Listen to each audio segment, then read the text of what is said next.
Hello विद्यार्थी मित्रांनो, आज आपल्याला आणखी पुढचे क्वेश्चन बघायचे आहेत. बघा, पहिल्या क्वेश्चन मध्ये सांगितले सोबतच्या आकृतीत ए बी सी व डी सी बी असे दोन त्रिकोण दिलेले आहेत. ते कोणत्या कसोटीनुसार एकरूप असतात? कसोटीमध्ये काय आता बाकोबा कसोटी, बाबा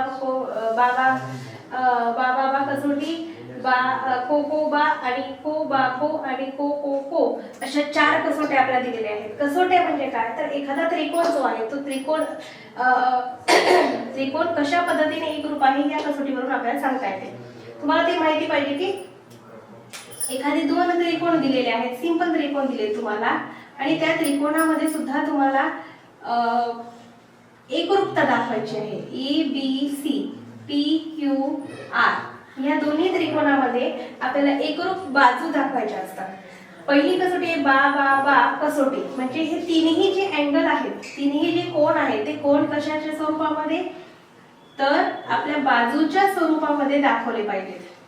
कशाच्या स्वरूपामध्ये? बाजूच्या स्वरूपामध्ये. म्हणजे ए बी ही बाजू पी क्यू ला एकरूप आहे, ए सी ही बाजू पी आर ला एकरूप आहे आणि बी सी ही बाजू क्यू आर ला एकरूप असेल तर आपण हे जे काही ट्रायंगल आहेत ते ट्रायंगल आपण बा कसोटीने एकरूप आहेत असं दाखवू शकतो. नंतर त्यांनी सांगितलं आहे की को परत 2 ट्रायंगल घेतले आणि 2 अँगलनी दाखवलेले आहेत एकरूप, आणि एक जी आहे ती बाजू आहे. म्हणजे परत A B C P Q R असे 2 ट्रायंगल घेतले आणि त्यांनी सांगितले की याच्यामध्ये 2 कोण एकरूप आहेत आणि एक बाजू जर एकरूप असेल तर कोकोबा या कसोटीनुसार ते दाखवले जातात. चौथा जो आहे को म्हणजे याच्यामध्ये सुद्धा तिन्ही बाजूला काय असणार आहे तर कोण एकरूप असणार आहे. इथे एक कोण आणि सपोज इथे एक कोण ठेवला, इथे एक कोण आणि इथे तिन्ही कोण तिन्ही पद्धतीने एकरूप असतील, म्हणजे तिन्ही सारखे असतील तर ते को या कसोटीनुसार दोन्ही ट्रायंगल काय असतात, त्रिकोण काय असतात तर एकरूप असतात.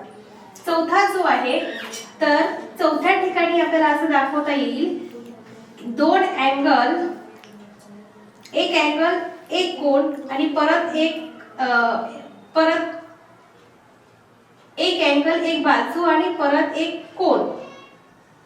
अँगल, एक बाजू आणि परत एक कोण अशा पद्धतीने जर 2 ट्रायंगल 2 त्रिकोण एकरूप असतील तर ते को या कसोटीने एकरूप असतात. तर आपल्याला जे काही डायग्राम दिलेली आहे त्या डायग्राम मध्ये बाजू दिलेली आहेत. काय दिलेले आहेत आपल्याला? बाजू. म्हणजे बाजू ए सी ही एकरूप आहे बाजू डी बी ला आणि बाजू ए बी ही एकरूप आहे डी सी ला. म्हणून आपली जी ही आकृती आहे ती सरळ आणि साध्या सोप्या पद्धतीमध्ये बा ऑप्शन नंबर 1 या 3 कसोटीनुसार एकरूप आपल्याला पाहायला मिळणार आहे. म्हणून आपला ऑप्शन काय आहे? Option number 1. ऑप्शन नंबर 1 अशा पद्धतीने आपल्याला ती पाहायला मिळते. ज्या ठिकाणी तिन्ही बाजू आहेत त्या ठिकाणी बा कसोटी येते. ज्या ठिकाणी 2 कोण एक बाजू आहे त्या ठिकाणी बाकोबा कसोटी येते. ज्या ठिकाणी तिन्ही कोण एकरूप आहे त्या ठिकाणी को कसोटी येते. आणि ज्या ठिकाणी 2 कोण आणि एक बाजू एकरूप आहे त्या ठिकाणी को अशा कसोटीनुसार आपण आकृत्या एकरूप दाखवू शकतो, आपण ट्रायंगल एकरूप दाखवू शकतो. हा झाला पहिला क्वेश्चन. दुसऱ्या क्वेश्चन मध्ये आपल्याला सांगितलेलं आहे बघा, आकृतीवरून विधान पूर्ण करायचं आहे. एक आकृती दिलेली आहे त्याच्यामध्ये एबीसीडी हा मोठा कोण आहे आणि त्याच्या आतला एक कोण दिलाय तो बीसीडी दिलेला आहे.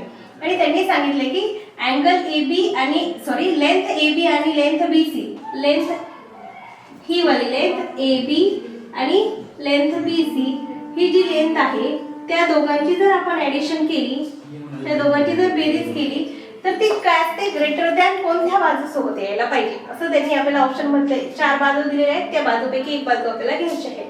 तर याच्यासाठी आपल्याला हे माहिती पाहिजे की कोणत्याही त्रिकोणातल्या 2 बाजूंची बेरीज ही नेहमी तिसऱ्या बाजूपेक्षा मोठी असते. मी पहिल्या लेक्चर मध्ये सांगितलं होतं, त्याच्यामध्ये जे काही गुणधर्म सांगितलेले आहेत तर त्याच्यामध्ये मी आधीच्या लेक्चर मध्ये सांगितलं की कोणताही त्रिकोण जरी घेतला तरी त्या त्रिकोणाच्या 2 बाजूंची बेरीज ही नेहमी तिसऱ्या बाजूपेक्षा मोठी असते. आता इथं आपल्याला काय दिलेलं आहे? Length of AB plus length of BC दिलाय. ही ग्रेटर दॅन असायला पाहिजे. AB आणि BC ह्या दोघांची जी बेरीज आहे ती मोठी असायला पाहिजे AC पेक्षा, म्हणून लेंथ ऑफ AC आपला ऑप्शन येणार आहे ऑप्शन नंबर 2. म्हणजेच काय, तिसऱ्या बाजूपेक्षा आपल्या दोन बाजूंची बेरीज ही नेहमी कशी असते, मोठी असते. अशा पद्धतीने आपल्याला दुसऱ्या ऑप्शनचं सुद्धा उत्तर मिळालेलं आहे. अशा पद्धतीने हे दोन्ही आपण क्वेश्चन सॉल्व्ह केले आणि दोन्ही क्वेश्चन सॉल्व्ह केल्यानंतर आपल्याला त्याची उत्तरं मिळालेली आहेत. तुम्हाला समजलं असेल तर कमेंट करा, लाईक करा, सबस्क्राईब करा. थँक्यू.